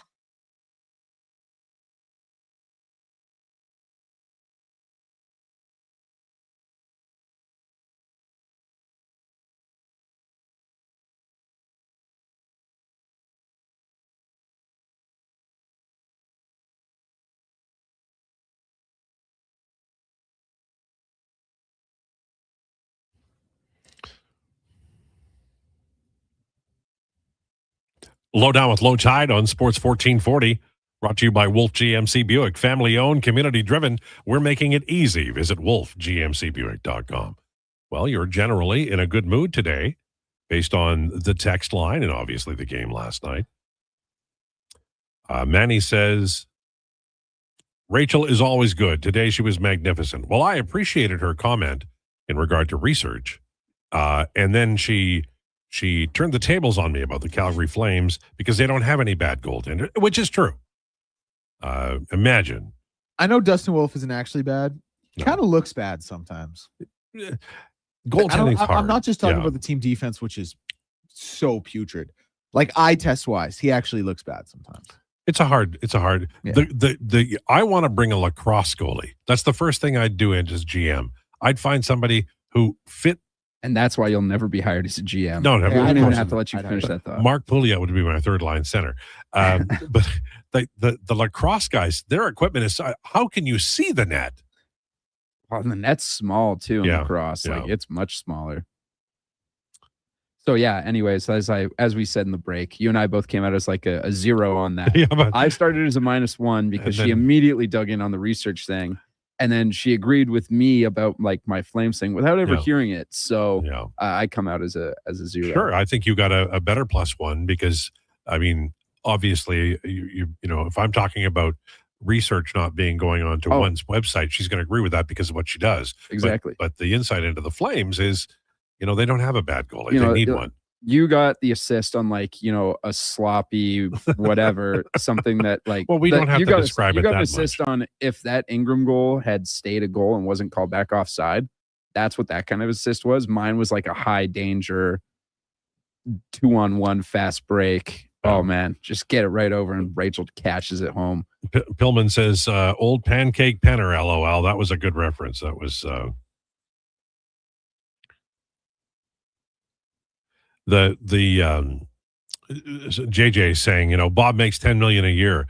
It would be 5 at the deadline. And I mean, they could have made that deal. They would have traded Jari for Bob, but I mean, you've invested interest in Jari, you know, and I mean, I always think that it's what are you doing here? You know, you go and you get a player, you make the deal, you give up some assets and compromise your cap even more. I think you've got to give the opportunity to the player. You got to give him. You believed in him at the deadline. You believed in him when you traded for him. how long should you believe in a player after you trade for him? It's got to be longer than this, guys. Not when you're in a window like this. I think it's got to be pretty immediate. That's why you make the move, respectfully. But I mean, what kind of message are you sending your team? This guy's garbage. Get him out of here. Well, I mean, let's be clear here. Outside of the month of December, right after he got acquired, and the Oilers were playing good defense in front of him, he gets injured. He had a hot start. Coming back after that, like, he has not looked good. But I said at the time, and everybody kept texting me, he's no good, he's garbage. Against anybody's better. I said, look, you've got a UFA, you've got 3 UFA goaltenders here. Just play out the course. And then you can decide in the summertime because the pool of talent will be larger. But no, everybody's like, you got to make a trade. And then Bowman makes the trade, and now you're mad again. Well, but you can't. Jari hasn't been good. He hasn't been good. Yeah. But this team is a little chaotic, Declan. Mm-hmm. You know? I would agree. So it's like if you're, you're basically trying to get him coached up to play again in front of this team where pucks can be going and somebody might pass it in off their own stick and he's a friendly fire guy. Everybody's the enemy if you're playing goal for the Edmonton Oilers. I will say, it's obviously not a great situation for whoever the goaltender is. I feel like he is a goalie who can get hot and maybe Ingram will solve all problems and float all boats. I mean, that's what you kind of got hope for. I love Ingram. It's funny you say that about Tristan Jarry. I still think about when Josh Yohe came on Jason Gregor's show right after the trade, and he said he was a goalie who failed in the biggest moments, and he would always I think what he said exactly was he would always leave you wanting more. And to this point so far, it's been. I mean, we haven't even been close to that, and that already wasn't a ringing endorsement. But it does make me think about. Having said that, I do think logic and reason dictates you've got to give him some time. That said, I mean, you got to play Ingram now until Ingram falters. Greg from Donsdale says, Lowetide, I've been a staunch Oilers fan since they were the Alberta Oilers. If my Oilers were out, I would cheer for every Canadian team except the Leafs. There was a time when I wouldn't cheer for Calgary either, but I'm over that now and would even hope for them. Triple G. Well, it's funny because that mirrors what I felt in the 80s when there was a preseason game in 83 or 84. Mark Messier got suspended. I can't remember the defenseman. He punched in the back of the head. The Flames defenseman went down, smashed his face, and he was out for a while. And Messier got 10 games, as I recall. And I remember I was listening to Peter Marr on the radio and from Calgary, and I was like, oh, damn, eh? Oh, well, because I just hated the Flames. But when they won their Stanley Cup later that decade, I felt like that was okay. And here's why. Because the only way the Oilers became as good as they were was because the Flames were obsessed. Bob Johnson was obsessed. Cliff Fletcher was obsessed with beating the Edmonton Oilers, and they did. They did in 86, and they got to the final in 89, and they won it all. And so I respected that, and I still respect. They've actually won 2 Stanley Cups. They only got credit for 1. And I'm man enough to say that. I don't know that every Oiler fan feels that way. Or Lightning fan. Yeah. Well, it was in the net. It was in the net. And by the way, what an unreal playoffs that year from I can never pronounce. I can't do French names. Martin Gelinas. Anyone remember how to pronounce his name? Martin Gelinas? Yeah. Unreal playoffs. He was a great player. He had 3 series winning goals. That would have been 4. Unreal. He was a great player here. He was on the 90 team. Yeah. No. He was just a kid when he was here, but I've always felt he was underrated. And he wasn't a super duper star, but he's one of my all time favorite. Along with guys like Mark Napier, there's a whole group of players who Savoy will probably end up being that, who are maybe a little undersized but have hearts of lions. Me and my love for Terrence Davis Jr. There you go. DJ says, before fantasy hockey, I only cheered on the Oilers. Now I cheer on multiple teams to a degree for fantasy and follow more players, but Oilers are still number one. That's different, though, because fantasy hockey ends before the playoffs start, which is where, like, my argument, you want to cheer for other teams in the regular season, whatever, because, like, there's definitely my two favorite teams in the NHL are the Calgary Flames and whoever's playing the Edmonton Oilers. So that's fair. That's fair. I mean, you've done so much losing. But whatever. But when the playoffs come around, Ryan you from, have your team and you stick with it. Ryan from Saskatchewan says you can't give up on a guy when the defensive environment in front of them has been complete and utter disaster. They're leading the league in slot shots against, off the rush, and there's no environment to make an informed decision about a goaltender. Okay, and I agree it's chaos. But how in HE double hockey sticks can they look so bad as they did in that miserable 8-game homestand and then the game before the Olympics in Calgary, and they come out of it and they're kind of hit and miss again, and then they go into Vegas last night and they play really well, like calm feet, good puck movement. I'm going to ask Gregor, but one of the questions I have for Gregor is, does the Paul Coffey magic did we see it start last night, or is it Murphy finally getting comfortable, or what the hell is it? Because I think part of it is the goaltender. I think he did make some good. Now on the disallowed goal, it wasn't great, but I think he did make some big saves and at important times. And the Oilers haven't had that, and that goes back to Stuart Skinner. And I think at some level, you could go all the way back to Cam Talbot, and if you're really honest, you could go all the way back to Curtis Joseph. The last time the Oilers had like an impact goaltender. Did you ever play goal? Played a little soccer goalie. Yeah. Were you any good? Yeah. You're kind of lanky, right? So you'd be okay? Wouldn't say I'm lanky. I don't know. I was okay. I wasn't, you can find better goalies out there for sure. You can probably find worse. The goalie net in soccer. Yep. Why? Yeah. So big. Hey? Like the goalie's like screwed. Yeah. No, honestly, the penalty shot is the meanest thing ever. Why don't you just kick the guy in the junk? No, you just have to guess. Here's Lars. The other thing is, like, a soccer goalie will face like 3 shots and probably 2 of them will be goals, just because of how offenses operate and stuff. Yeah, exactly. His career save percentage 2. Like it's terrible. And he's the best we've ever seen. I just don't shorten the net, give the man a fighting chance. What's that? Do something different with penalty shots. Back it up a little. Put 2 goalies in there. They get a goalie and a backup goalie in there. I can't remember the name of it. My brain is kind of mush today. It's got to be that it's Monday. Have you ever seen bandy? Bandy? I don't think so. Bandy is a sport like hockey, except it's played on. Oh, bandy! I've absolutely seen it's bandy. like the it's entire huge in Russia, right? And I think it's huge in like Kazakhstan. It's like the province of Alberta is the ice surface, it's right? Huge. Have you seen the nets? No, are they small? Oh my God! I actually probably have seen the nets. Okay, do me a favor and look up. Everybody do this, okay? Bandy net, and you're going to go. Why even have a goalie there? Just have a cardboard box. Because the ice is it is huge. Oh man! But a breakaway, the goalie's never stopping. And it's played with a ball, right? It's a guy can have a 1-acre breakaway. Yeah.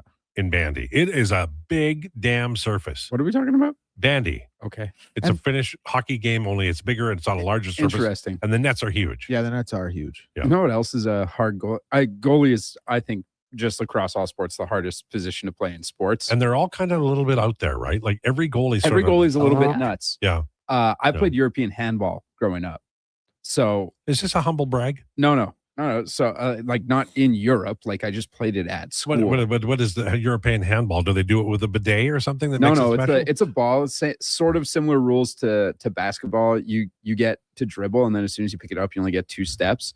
But the court is very condensed. Okay. And there's a little bit of a crease around the goalie's net, so you can't step in that at all. You have to jump in.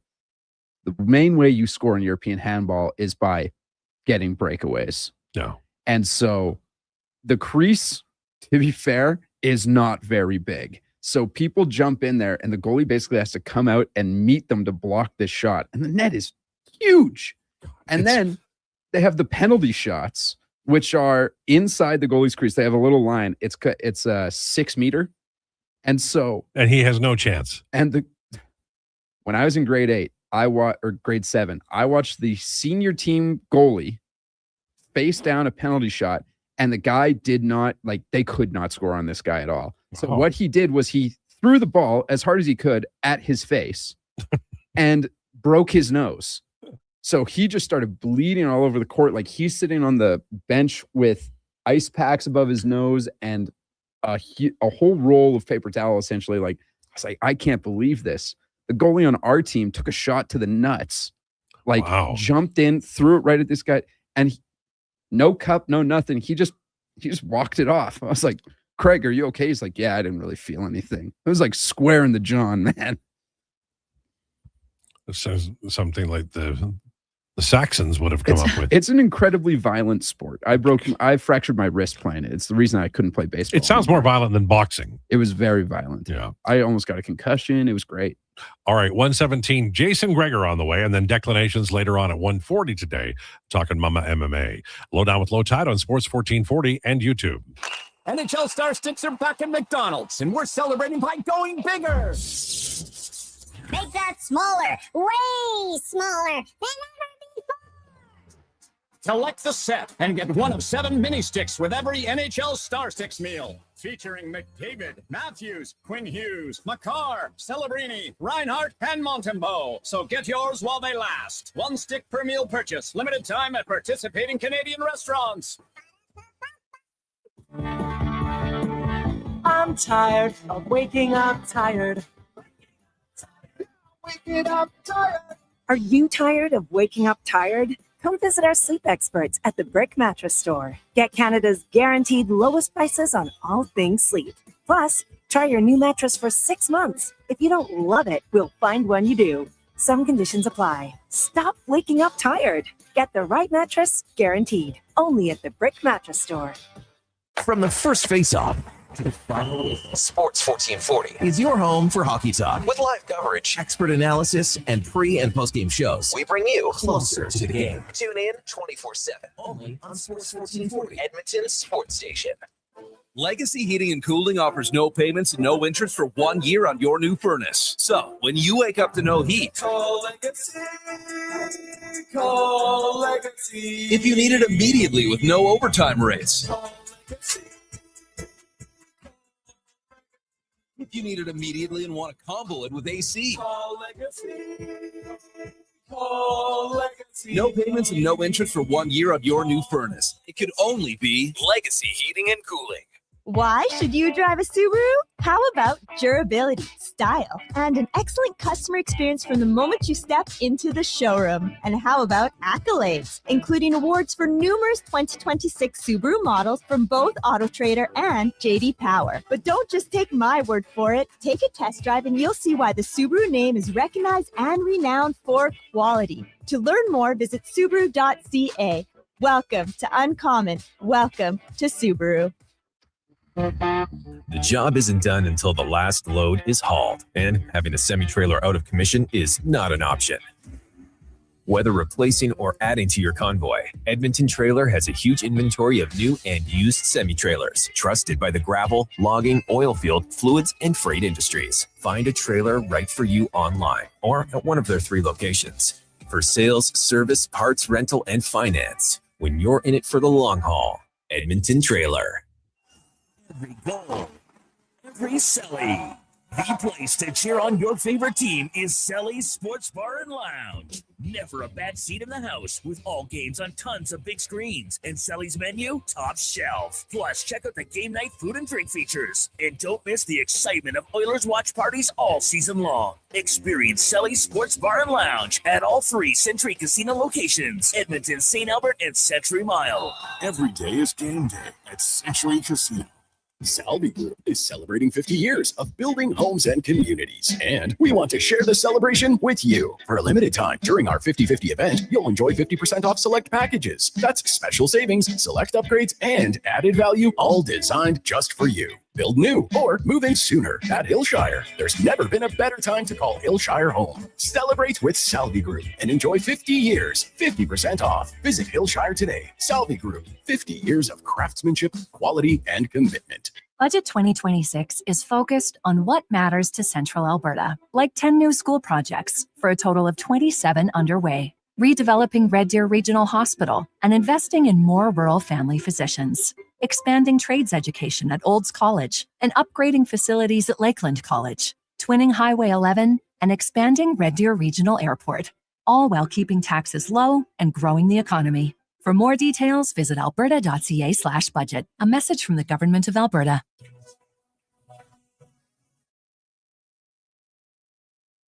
The Lowdown with Lowetide on Sports 1440. Author, musical connoisseur, sports know-it-all. Yes, a man for all seasons. Presented by Wolf GMC Buick. We're making it easy. WolfGMCBuick.com.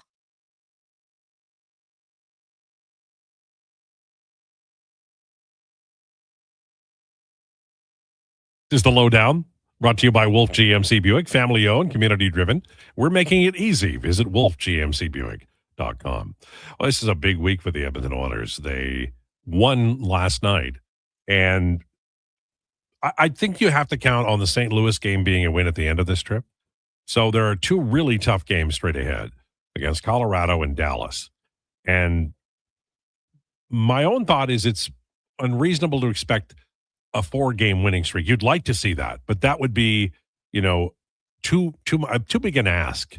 But if they can get a result out of either Denver or Dallas and go 3-1-0, then things look a lot better for this team. Right now, they're in third place in the Pacific. They played the same number of games as Vegas, and they're 2 points behind. And they've got, 18 games left. That is imminently doable. Also doable, catching the Anaheim Ducks, who have a game in hand on both Vegas and Edmonton, and are 3 points ahead of Edmonton, 1 point ahead of Vegas. Anaheim is a young team. They've got a really good coach. They made a move at the deadline that should improve them. Their goal differential is -10, whereas Vegas is +4 and Edmonton is +9. And it did look like last night that the Oilers are figuring some things out under Paul Coffey and obviously Coach Chris Knobloch with the new hires. They all look good, honestly. Dickinson has a 200-foot game, was clearly a player who helped the third line. The fourth line played well. Murphy can help on the penalty kill for sure. A very physical player, keeps everyone honest. And good things were happening at 5-on-5 when he was on the ice. And then I think, I was reading a lot of people being very critical after the first game, but I think Doc is a real, he helps Frederick. And that Szymanski-Frederick-Doc line was good line. They only played 5 minutes, but they were 3-1 shots. They had an 89% expected goal share, and they were 1-0 goals. And the goal that was scored by Frederick, he had all time in the world because Doc was busy, spending a little bit of time carousing and being physical right by the crease. So I thought it was a very effective game by the third and fourth lines. And two new players in Doc and Dickinson were part of the impact of that. So far, Stan Bowman looking good on the trade deadline. And we'll see how it goes. But I think they need, now that they've got that in the bag, I think you should assume, not that assuming is a good idea. I know the whole ass thing. But I think that if you win last night, that was a huge game. You win against St. Louis, that's another big win. But if you get one of these two, you go 3-1-0, and now you're really, I think you're putting a lot of pressure on a younger Anaheim team with a great coach, but their goal differential indicates they're probably playing above their actual ability. And then Vegas has issues, including goaltending. They didn't look fabulous last night against Edmonton. Joined now by Jason Gregor from the Jason Gregor Show. How are you, sir? I'm good. How are you? I'm very well. That was an interesting game last night. Lots of positives, including Podkolzin and Savoy, and I thought Ingram played well. But those three new acquisitions, if you're Stan Bowman, you got to feel pretty good about how they played. Well, let's start with Murphy and Dickinson, and that's I said on Friday. I like the moves because they filled two glaring holes for what you needed. Watch Dickinson and look at a few shifts he had against Jack Eichel. Dickinson is very good at. He's not Brendan Hagel pest, but he can irritate the opposition because he's good at getting in the way and stifling what they do. And I thought he had a few very glaring shifts where he did that against Eichel. Murphy's exactly what we thought. I know people looked at his minutes and I was like, they played 7 defensemen. He's not an offensive defenseman. So that's why his overall minutes were down. But he's easily a guy who's going to play 18 or 19 minutes for your team. And that's what he's done. He's physical. He's defensive minded. I know he was on the ice for their second goal against. So people look at the goal against. It had nothing to do with it. It's kind of I've seen Bouchard try to make bad passes.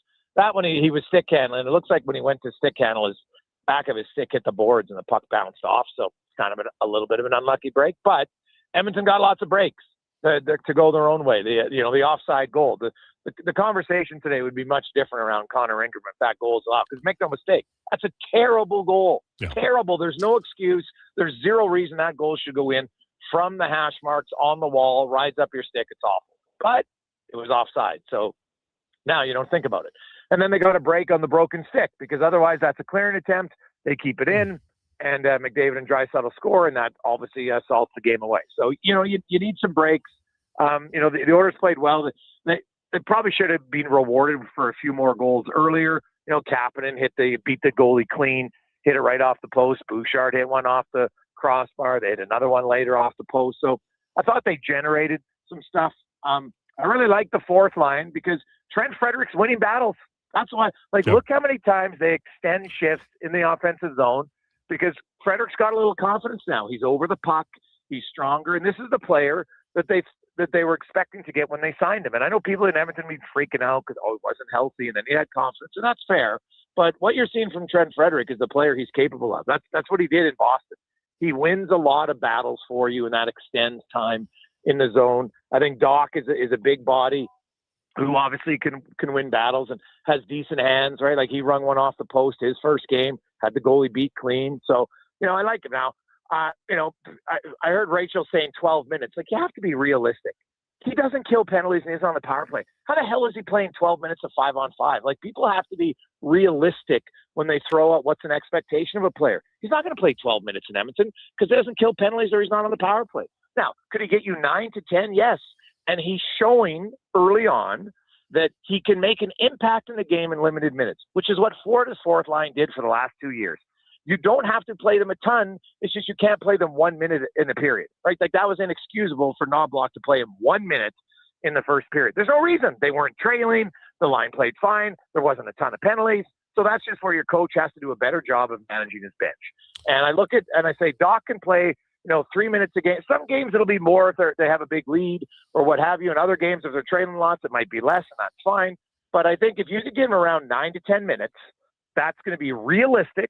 And I think he's shown because of his size and speed and his hands that they'll be able to wear down the opponents in those minutes. The last time I looked, Jason, the McDavid Draisaitl off ice 5-on-5 minutes were about 22 minutes. So if the third line's playing 12 and the fourth line 10 or 13 and 9, that seems about right.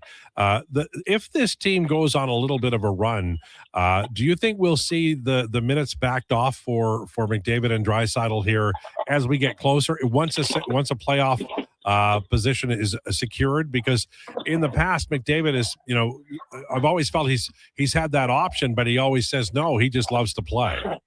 Well, he always plays better. Now they had games down the stretch last year. He played 15 and 16 minutes. They're playing San Jose. San Jose was done, and the Oilers were in a pretty good spot, right? Like they had 105 points. The Oilers aren't yet. They're a few weeks away from being comfortable in a playoff spot. I still think they're making the playoffs. I don't really have any concern about it. But and the other thing is they should finish first, right? It's wide open. Vegas and the Ducks aren't that good that you should let them finish ahead of you. So that to me should be their main one. This week's going to be tough with next two games in Colorado and Dallas. Find a way to split them would be a win for me, I think, if you're the Oilers. But McDavid, April they only play 7 games in 17 days. Like they don't have a tough schedule. And McDavid, when McDavid says he feels better playing, I'm going to listen to him. I'm not going to listen to Bob 864 on X because he says McDavid should rest the game. Like, it makes no sense. I'll listen to the player who has shown when he plays 22 minutes a night, when he gets into the playoffs, he isn't tired. So you can limit it for sure, and you have to find ways as a coach when you're not. And the Oilers don't take a ton of penalties; they don't get a ton of power plays. There's a lot of 5-on-5 in the Oilers games. I think the Oilers might be first or second in the NHL for 5-on-5 time per game. So you do actually have minutes to use them. It's up to the coach to make sure that he finds a way to keep those guys involved. Jason Gregor, our guest, will be live on the radio at 2 o'clock today, 2 to 6, and talking about the game last night and the week ahead. I'm watching Connor Ingram, and from the time he started here, even on games that he's not playing well, he feels to me like a guy who looks comfortable playing behind this Oilers defense. Tristan Jarry does not, in my opinion. Now that's not a learned or a mathematical argument, but it's pretty important that Jarry improves his performances here. Not that Ingram has been brilliant every game, but feels like Jarry is definitely the number 2 guy based on results. Oh, no question right now. But that could change in 3 weeks, right? So that's the challenge when we don't have a clear number 1. They're going to kind of go back and forth and see. And, today it looks like, I know people, oh yeah, well, he'll start the playoffs. I can't say who's going to start in the playoffs because we're a month away. And this goaltending is like, man, I don't know what shirt I'm going to wear tomorrow. I don't know which goaltending performance you're going to get tomorrow. So it's, I don't think we can get locked in to say for certain that Ingram is the number 1 guy in the playoffs. He's the number 1 guy right now. And I would think he's going to play tomorrow. And then him and Jarry will split the back-to-back on Thursday and Friday, right? Yeah. Wondering about Lazar and Henrique. I thought Szymanski played pretty well. It wasn't a lot of minutes, but I thought he played pretty well on that line. Some of these veterans, it feels like some of these cats aren't going to be back until the playoffs, like Lazar. Is that fair, or have the timelines changed recently? Well, no, Lazar's out for a month. So, he might be back in early April, and that's fine. Henrique, I don't think Henrique's going to be out that long. He might be out a week, but he might also play tomorrow. So we'll see. I'll say this about Szymanski. If he's only going to play 8 minutes, and he might only play that, like Henrique. Now, Henrique kills penalties. That's the difference. Yeah. Right? And so that's why Henrique is going to get in the lineup when he's healthy, because he kills penalties. And if you have Dickinson on one unit and Henrique on the other, I think you like your 2 units. Then you can you can spot in McDavid on your 3rd unit. You don't need to be him on your 2nd, although he's good at it, right? Yep. Barkov kills a lot of penalties in Florida, and they won. So, you can do it with McDavid. But when you have Henrique, it just gives you a little different of an option because now you have another centerman, right? And they like McDavid with Nugent Hopkins. They like Dickinson with Kapanen and Savoy and Henrique. So that's why it's kind of obvious to me. Like, I know people like, Szymanski should play ahead of Henrique. I'm like, you got to take a step back and look at the usage. The coach trusts Henrique on the penalty kill. He does. And Henrique and Savoy, their numbers are actually really good on the penalty kill. So, and the penalty kill wasn't bad. It was 10th overall for 53 games. It wasn't terrible. It became terrible over a 10-game stretch of awful, right? That's what it was. So I always hear, PK's been bad all year. No, it hasn't. It was incredibly bad for literally 7 games. Like beyond bad for 7 games, and it screwed up the whole stats for the whole year. But you can't ignore that the first 53 games, what it was, right? It was a top 10 penalty kill in the league for 53 games. Now, Dickinson and Murphy will make it better, which is what you want. And they should help your 5-on-5 defending, which is what they need. And, I think Henrique is a guy who probably gets 10 minutes, maybe 11. His foot speed is definitely a challenge, but Szymanski can't sit up here and play 8 minutes a night. No, it's better than being in the press box, of course. But I still think, for his development, his 8 minutes, Henrique's 8 minutes, I don't see a glaring difference between the two of them that I say Szymanski, if he benefits from playing 20 minutes a night in America. Yeah, it looks to me like, you can see where they're going with their, first, second, and third and fourth lines. It felt like Ekholm was ill, didn't play as much. Emerson was up with Nurse. What are your thoughts on the pairings? Do you think they're still shuffling a little bit with the second and third pairings, or are you getting comfortable with what you saw last night? Well, I think they're going to give it a look. I still think when it's all said and done, I just think Murphy's going to play with Nurse, right? I could be wrong on that, but that's kind of what I think, right? Like, Wallman just seems like he's injury prone, right? Like got banged up again last night. Now he finished the game, but like I always, and I don't really get caught up in pairings. I just look at time on ice, right? Yeah. And, everyone's like, oh, Paul Coffey's going to come in. Oh yeah. Well, what's Coffey doing? he's still playing Darnell Nurse a lot, right? Like Darnell Nurse was fine last night. Like there's limitations to his game, and you accept them. But he's also a guy who can eat a lot of minutes for your team, and if he can limit the big errors, right, and if he can get a little bit tougher in front of the net, which is mind blowing to me. That's probably the most disappointing part of Nurse's game for me, is in front of the net.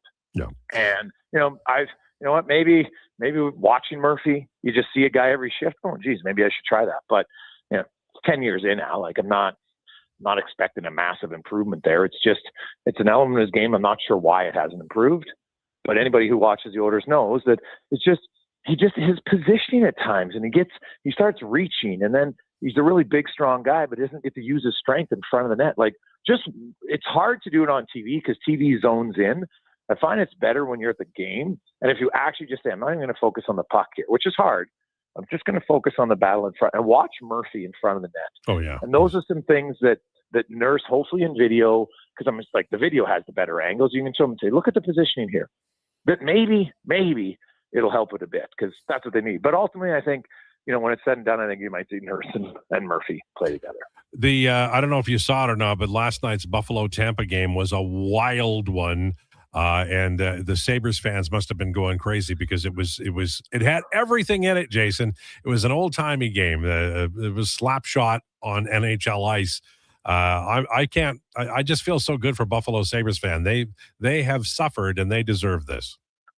Oh, buddy, that's a game of the year. Are you kidding me? Like there's certain teams. I have the NHL package at home, and so I get to watch a lot of games. And at times it's probably too many games, but it's flipping through the channels, and I was like, oh, you know what, and I knew that game was on, and so I caught it. Now I missed the first bit of the game, like first 10 minutes, but then it's just like I saw all the stuff that really mattered after that, and it was intense, and it was vicious, and it was mean, and it had they were up 3-0. You're thinking, oh, they're going to blow them out. And then Tampa comes back, and you're like, oh, look at Tampa Bay, man. They flex their muscles here. Yep. And this young Buffalo team, you know what? They're good, but they're close. And then the Sabres they come back and they counterpunch and counterpunch and counterpunch again. And they end up winning 8-7. Like 15 goals. You kidding me? And 5 fights and lots of animosity. And, there's one fine that comes out of it, and that's fine. I don't have an issue with it. I look forward. They're playing again on April 7th, Al. Put it in your calendars, people. Trust me. I bet you Mason Gertzen might be getting a recall there from that game. Because, hey, you look at Tampa Bay, they're a very skilled team. But they also are a tough team. And they will play hard, and they will get in your face. And Buffalo's got to learn that, right? And I give them a lot of credit. They bounce back. They punch back at every occasion. And so, when I watch Tampa, they do it with Florida and everything. There's times when I'm just like, God, I wish Edmonton would do that sometimes. Get some guys, and everybody said, you know what? Enough's enough. We're gonna band together as a team. And Edmonton, look at Edmonton's team right now. So most teams in the league, Al, we got Nurse, we got Frederick, we got Doc, we got Podkolzin, and you don't need all heavyweights, right? But you got lots of guys at different ones, right? Zach Hyman can fight. We've seen it. Nugent Hopkins can fight. We've seen it, right? So I'd like to see it every day. Emberson can fight, right? They got enough guys. If you want to push, that you push back. And I don't know, I'd like to see it once in a while. Maybe that's just me old school, but I think it galvanizes a team when it happens, right? And everybody gets involved, and there's a scrum every time. And I don't care if you're the best player or the worst player, you're involved. And that's a huge team building for the Buffalo Sabres, man. I think that was a match for them to come back and win that game. I think that does a lot for that group. And you know what? It was Tuck. He said it a few weeks ago. Hey, we're not just here to get in. We believe we can win. And that game goes a long way to building that confidence. It doesn't guarantee you're going to beat Tampa in the second round, right? If they meet, and I assume they might. But that was a hell of a game, Al. And I think and here's kind of maybe at times reflection of what's going on in the NHL. So you got the it's Hockey Day in the U.S., which wasn't even really publicized anywhere. But again, I don't live in the States, but I didn't really see it anywhere. I didn't even see it on NHL.com. Hey, Hockey Day in USA. And you're not playing the 2 best teams on TV. What the hell's going on? No. Why wasn't that game on national TV? I don't get it. Yeah, I agree. What's coming up on the show? Woodley's going to join us right off the hop. We'll talk some goaltending. Obviously, Colorado. Colorado's got the best 5-on-5 save percentage in the National Hockey League as a team. So it's going to be a tough game tomorrow for the Edmonton Oilers, but we'll find out is there a way for the Oilers to break down the Colorado goalies, and then Jay Gottinger And obviously, either going to be Binnington or Hofer, so we'll touch on that. Struddy will be by a day early today because we've got a special guest joining us tomorrow. We'll also talk a little NFL free agency. Al, you see some of those big signings already? Yep, So it's Mike Evans going to the 49ers and quite a few others, so we'll touch on that. And obviously, we'll get into Oilers. I have an article that just came out at OilersNation.com about Pod Colson with lots of quotes from him and the trade that just keeps on giving for the Edmonton Oilers, and some numbers as to why Vasily Podkolzin is one of the best value contracts in the NHL, Al, right now. There's only 5 guys in the league who make $1 million or less and have 15 goals 5-on-5. And Podkolzin's one of them. And the other 4 are on entry-level deals. Seneke, Celebrini, Cutter Gauthier, Oliver Kapanen, right? So, and he's the oldest at 24, but he's also got a contract extension starting next year at 2.9. These other guys are going to be way higher than that. Like, he's already one of the best value contracts in the league, and it's shaping up that his next 3-year deal is also going to be a very good value contract. Beautiful. All right. Thanks, Jason. Look forward to it. Thanks, Al. There you go. Jason Gregor, live on the radio at 2 o'clock. We're going to take a break. On the way, Declinations. Lowdown with Lowetide on Sports 1440 and YouTube. Japa Machinery Group knows that XCMG may not roll off the tongue, but Japa's team will help keep your construction jobs rolling on time and on budget with heavy equipment sales and rentals. Visit japamachinery.com to find out more. It's Truck Month at Wolf GMC Buick, and we know trucks.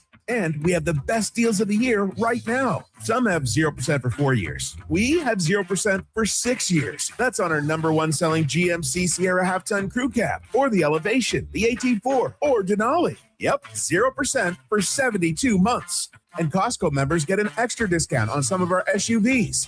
Pop in today and drive away smiling. Wolf GMC Buick.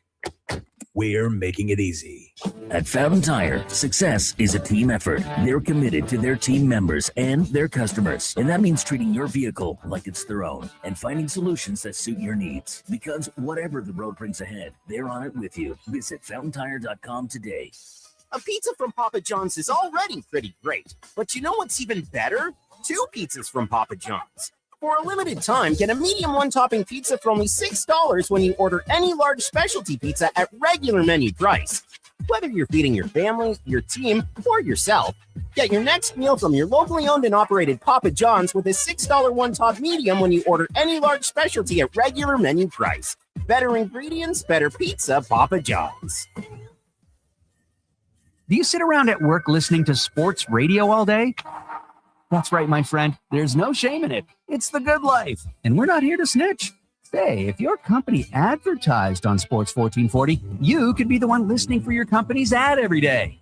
Now you've got an excuse to listen to Sports 1440 all day. It's part of the job. Sounds like someone's getting a promotion. Email Gregor at sports1440.ca and let's get to work for you. The job isn't done until the last load is hauled, and having a semi-trailer out of commission is not an option.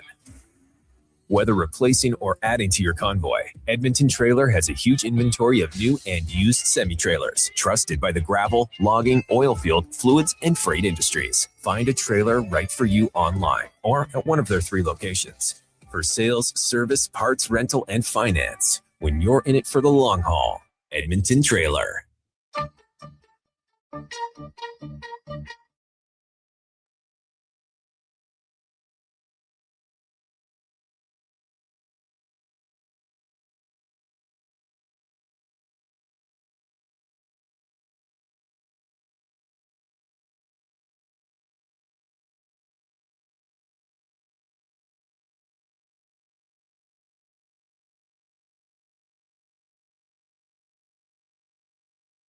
The Lowdown with Lowetide on Sports 1440. Can you fit Sports Encyclopedia on a business card? Presented by Wolf GMC Buick. We're making it easy. WolfGMCBuick.com.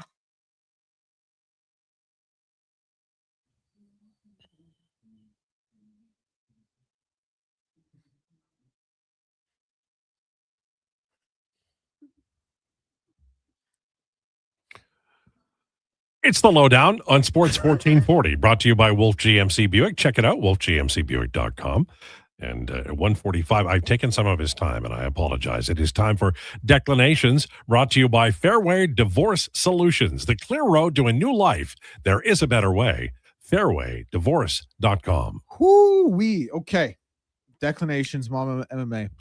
UFC 326 this past weekend for the BMF title, which stands for the bad mother, you know what. Before all that, actually, I want to go ahead and say, everyone go check out my last retweet. It is probably the funniest thing you'll ever see in your life. I actually giggled coming out of the break. The mics were on a little bit, so I do apologize for that. It's one of the funniest things I've ever seen. So Charles Oliveira, Max Holloway, that was the main event this past weekend. Charles Oliveira, he won the fight by unanimous decision, 50-45 across all three cards. All the credit in the world to Charles Oliveira. Max Holloway had no answer for him. Charles Oliveira, anytime he was able to clinch up, he was able to get a takedown. Anytime he was able to get a single leg, he was able to get a takedown. Anytime he was able to get a double leg, he was able to get a takedown. Anytime he had top control, Max couldn't do anything except defend submissions. He couldn't switch the position. He couldn't shrimp out. I mean, he could like barely get into half guard. It was a clinic by Charles Oliveira. Unbelievable win against. Did you see it, right? That's what I'm telling you. If I might make my account private just so you guys go follow me. I'm telling you, right? Dude, you'd never seen that before? You guys have both never seen that that's before? That's like the funniest thing I've ever seen. Oh my and we're God. not telling anyone what it is so they can go follow me on The Twitter. guy comes out of the I the know hole. they did. He is Yeah, like, he does. I mean, he is gonna Yep. he is shot out of a cannon. I'm telling you.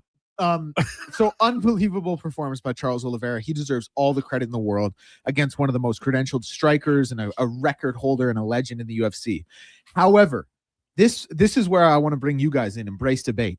This was for the symbolic BMF title. Like I said, the bad mother Farmer. Yeah. And the BMF title is, like I said, it's symbolic of someone who is going to throw down. And it is symbolic of someone who is going to entertain. And it is symbolic of someone who is going to show out for the fans. And this title is marketed as such.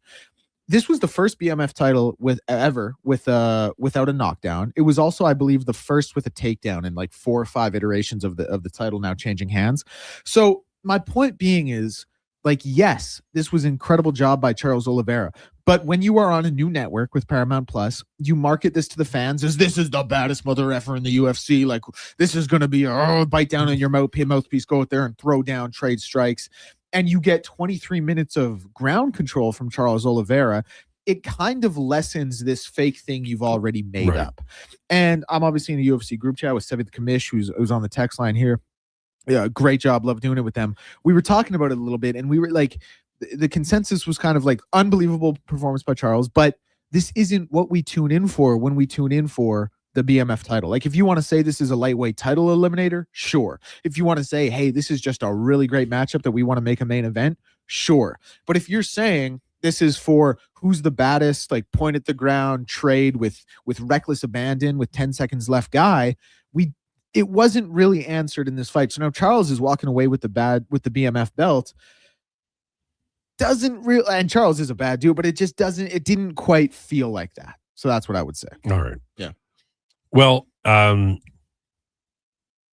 pumping it up as a big show and then having it be a dud, that is a problem. That's what I'm saying. Yeah. That's what I'm saying. Because it's like, they market it as who is the toughest, most nails. Like, when you think of old school UFC, just winging punches and biting down in your mouthpiece, who's that guy today? Yeah. That's how they market it. And instead, we got 23 minutes of one-sided grappling. Yeah. It's like And I don't want to take away from what Charles Oliveira did because it's unbelievably impressive, but it does seem like it's stolen valor from what the title should have been or what the event could have been, depending on another matchup. Yeah. There's I remember Netherlands made it to the World Cup in 2010. Yes, and I was so excited. Yes, they played Spain, and they played the most defensive, boring, like yawn-filled. And I'm like, go for it. You're going to, and they did. But if you're going to lose, then lose. But I just was so disappointed. I couldn't agree more with that. Spain was in their golden era there for one. Yeah. Like, I think they almost had to play that game defensively because it's like, what are we going to do? Try and control the midfield against Xavi and Iniesta. And I think check Fabregas a lot. Like, you can't do that. But to your point, yeah, it's a little bit. It leaves you with a sour taste in your mouth. I felt almost immediately and I'm no soccer expert, but I really felt like they were going to lose simply because they were like, take no chances, right? Yeah. So unless there was like a flagrant or something, they were going to get a penalty kick, I felt like they weren't going to score. Yeah, you're totally right.